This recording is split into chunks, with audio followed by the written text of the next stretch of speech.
Mendoan menyatu dalam doa dan renungan dari Katedral Purwokerto Selasa 2 Agustus bersama saya Romo Parjono.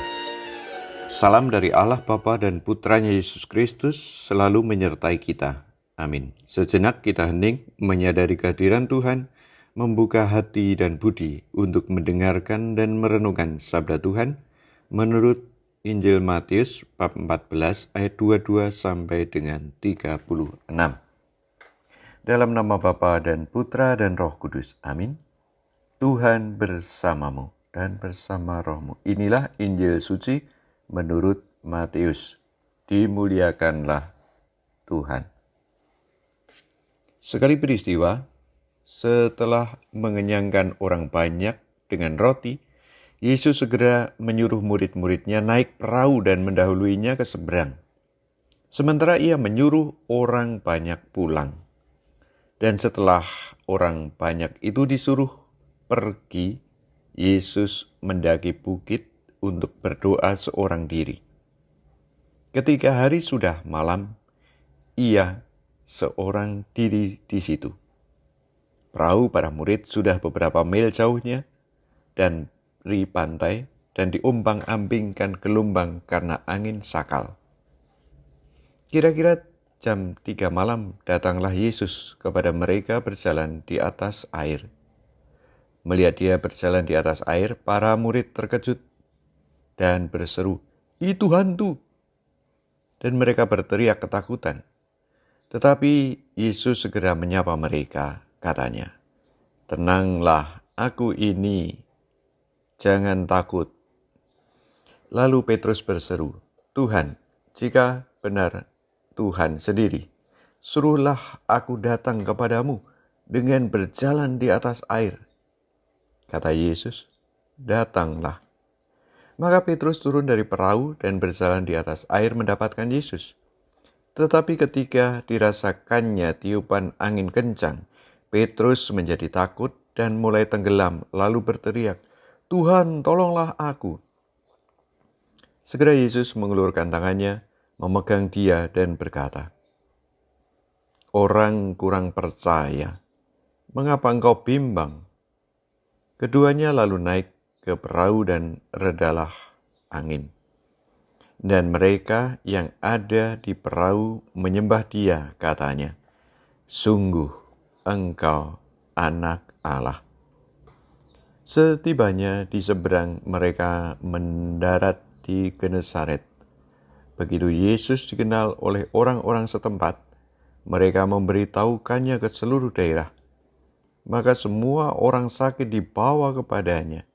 Mereka memohon supaya diperkenankan menjamah jumbai jubahnya. Dan semua orang yang menjamah dia menjadi sembuh. Demikianlah sabda Tuhan. Terpujilah Kristus. Dan setelah orang banyak itu pergi, Yesus mendaki bukit untuk berdoa seorang diri.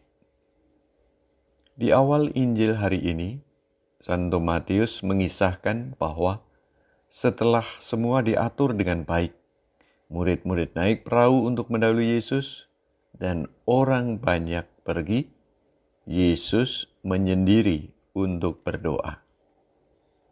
Bagiku ini salah satu hal yang menarik dari tata kelola pelayanan Yesus. Meski kebutuhan pelayanan begitu padat, namun Yesus tetap menyempatkan diri berdoa pribadi. Tentu dia bersama dengan keluarga juga berdoa bersama. Menyendiri di atas bukit, menjauh dari keramaian, menyendiri bersama Allah Bapa. Setelah cukup berdoa, dikatakan, Yesus menemui para murid yang sedang terancam bahaya. Setelah doa, lanjut ia melayani, menolong para murid dan semua orang sakit yang datang kepadanya. Masa normal kebiasaan baru sedang kita jalani. Banyak hal mulai pulih. Pekerjaan kembali menumpuk.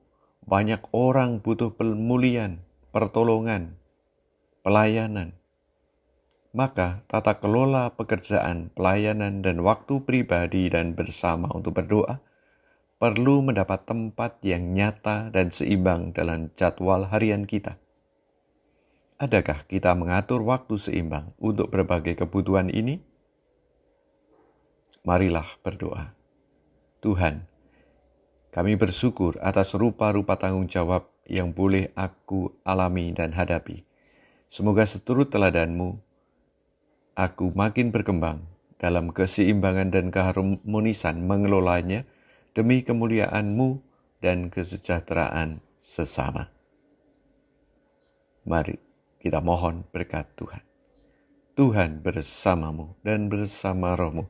Semoga Allah yang Maha Baik dan Maha Kuasa memberkati, melindungi, dan membimbing kita dalam nama Bapa dan Putra dan Roh Kudus. Amin.